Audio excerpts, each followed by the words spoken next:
Masih Anda dengarkan Ruang Publik KBR hingga pukul 10 waktu Indonesia Barat dan masih bersama saya Rizal Wijaya ya.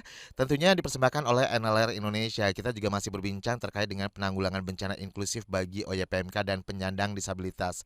Dan saya juga akan terus mengundang Anda yang ingin bertanya melalui telepon bebas pulsa di 0800 245 7893 atau WhatsApp di 0812 118 8181 dan juga live chat YouTube Berita KBR. Baik, saya masih bersama dua narasumber yang terhubung secara virtual pagi hari ini ya. Meskipun jauh di mata tapi dekat di hati. Yang pertama ada Dr. Andes Pangarso Suryotomo, Direktorat Kesiapsiagaan BNPB, dan tentunya bersama Mas Bejo Rianto juga selaku Ketua Konsorsium Peduli Disabilitas dan Kusta Pelita dan sekaligus sebagai disabilitas terdampak bencana ya. Baik, dan sebelum saya lanjutkan kembali bersama narasumber, saya akan terhubung dengan salah satu penelpon dari Parepare, ada Pak Irwan. Selamat pagi Pak Irwan. Selamat pagi. Silakan Pak Irwan, langsung saja Iya, pertanyaannya. saya di Parepare. Baik, silakan Pak Irwan. Halo. Ya, Ya. silakan Pak Irwan. Assalamualaikum warahmatullahi wabarakatuh. Waalaikumsalam warahmatullahi wabarakatuh. Ya.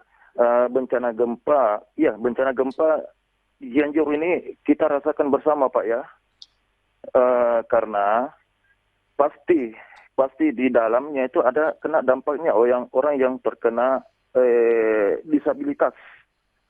Yang pertanyaan saya ini, perlu penanganan apa dari pemerintah yang serius supaya mereka itu penanganan bencana yang ada di Cianjur ini bisa disejajarkan dengan mereka yang bukan disabilitas, Pak.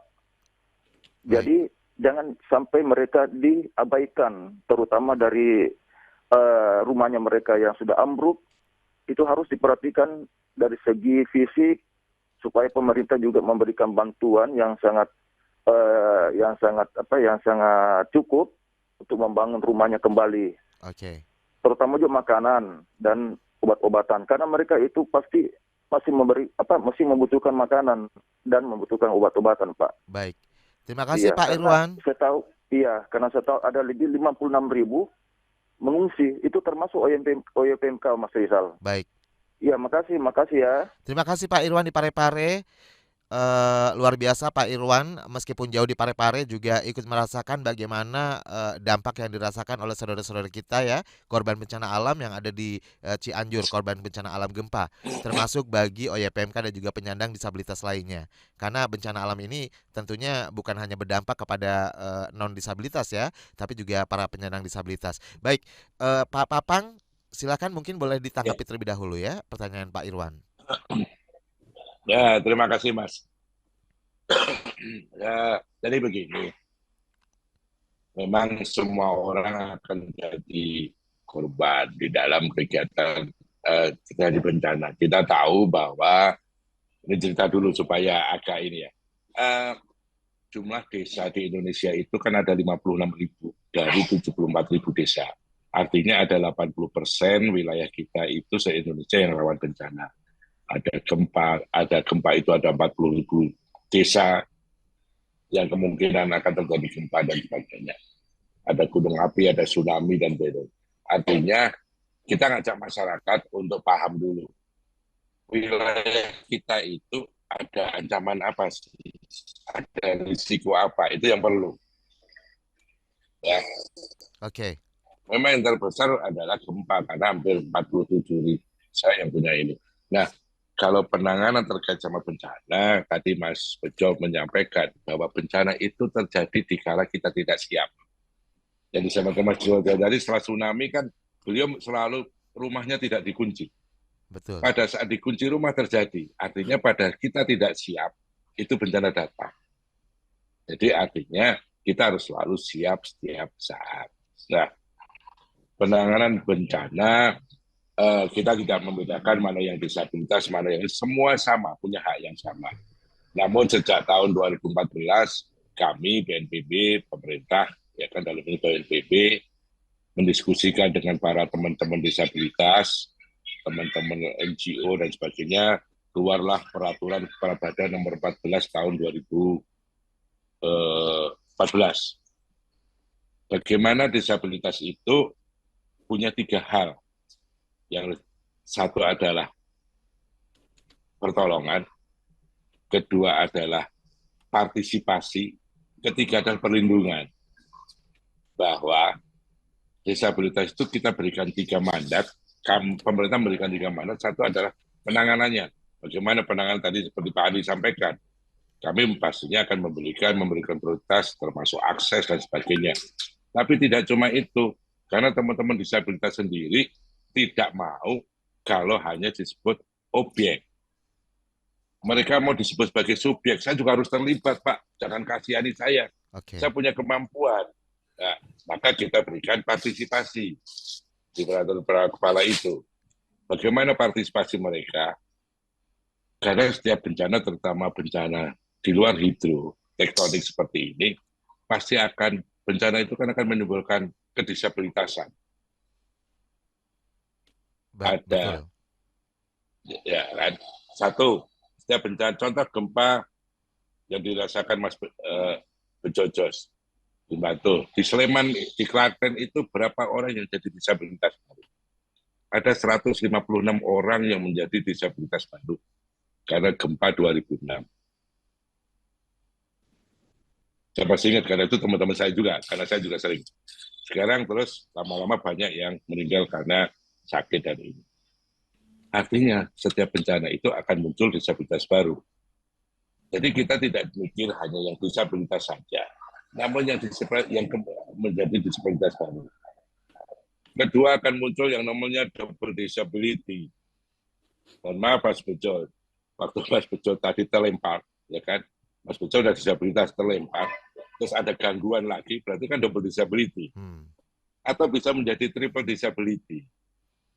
Nah, bagaimana perannya disabilitas pada saat terjadi bencana? Satu adalah, selain dia memberikan perlindungan pada dirinya, mereka berpartisipasi, melihat siapa orang yang akan menjadi disabilitas baru, karena yang bisa mendekati bahwa dia menjadi disabilitas, ada teman-teman disabilitas sendiri. Kalau kami, pemerintah, masyarakat pada umumnya hanya melihat itu dari sisi medis. Oh ya, kejatuhan puing rumah, terus diamputasi, selesai, itu medis. Dari sisi kesehatan. Tapi dari sisi orang kan sudah ada keterbatasan disabilitas.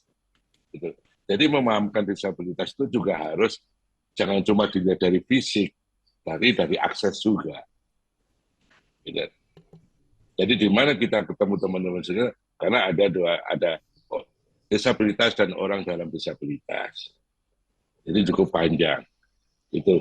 Tapi pemberian bantuan pastinya akan lebih baik, ya kan? Cuma masalahnya yang paling utama adalah data.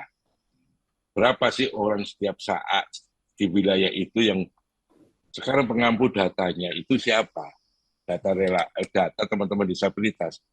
Data disabilitas itu yang tahu hanya teman-teman disabilitas itu sendiri, karena data secara umum di kantor, mulai kantor desa sampai kantor kecamatan dan kabupaten tidak ada, tapi tidak semua wilayah ada. Baik. Yang tahu kadang data tidak terupdate ya Pak. Ya, yang tahu data teman-teman Mas Rianto itu ya artinya satu komunitasnya. Teman-teman tuli pastinya yang tahu data adalah teman-teman tuli. Baik. Ya kan, teman-teman ekskusta paling yang tahu juga teman-teman ekskusta. Data yang resmi nggak ada. Karena apa? Karena dasar pendaftaran atau data orang Indonesia itu belum sampai ke sana. Orang hanya didata dengan ini, tapi apa ya bahasa saya itu secara umum data primer orang Indonesia itu nggak menyebutkan disabilitas. Contoh KTP saja. Ya kan, Mas Bejo pasti kepingin KTP-nya juga ada tulisan dia punya keterbatasan apa, ya kan gitu. Terutama buat teman-teman ya, sehingga lengkap, sehingga pada saat dia pergi itu dengan menunjukkan KTP dia sudah dapat fasilitas. Contoh Mas Bejo dengan kursi roda atau mungkin tuli waktu ke bandara mau check-in, naik pesawat, naik kereta dan sebagainya. Menarik ini. Itu menunjukkan ini, jadi oh ya petugas itu langsung bisa melayani gitu loh. Ini menjadi salah satu Karena bagian data. dari ini ya, akses gitu ya Pak ya. Iya, Baik. Ya, Ini menarik Pak karena Bambang. ya. gini Mas, karena saya juga orang yang paling banyak ngobrol dengan teman-teman disabilitas. Bukan masalah bagaimana hak mereka kita berikan, tapi bagaimana mereka bisa menjadi subjek dalam kehidupan, terutama dalam penanganan bencana. Hmm. Baik. Pak Pak Papang, kita tahan dulu Pak Papang karena Ya, ternyata sudah harus iklan lagi. Saya juga belum ke Mas Bejo juga nih, Mas Bejo Jos. Saya tadi kan Mas Bejo juga menjelaskan bahwa pada saat terjadi gempa pada saat itu tahun 2006 ya. 6. 2006. Pak Bejo juga Mas Bejo ini juga mengalami sendiri pada saat itu sampai terlempar gitu ya Mas Bejo ya sebagai seorang penyandang Yes. disabilitas, dan pada saat itu juga Mas Bejo belum tahu nih seperti apa harus menyelamatkan diri. Artinya Mas Bejo belum mendapatkan edukasi terkait dengan mitigasi bencana pada saat itu ya. Nah, nanti boleh dibagikan informasi terkait dengan edukasi mitigasi bencana bagi penyandang disabilitas di wilayah Anda yang mungkin diakomodir oleh konsorsium Pelita yang Anda pimpin ya, Mas Bejo ya. Jangan kemana-mana, tetap di ruang publik KBR. Saya juga masih bacakan beberapa pertanyaan dan juga komentar yang sudah ada.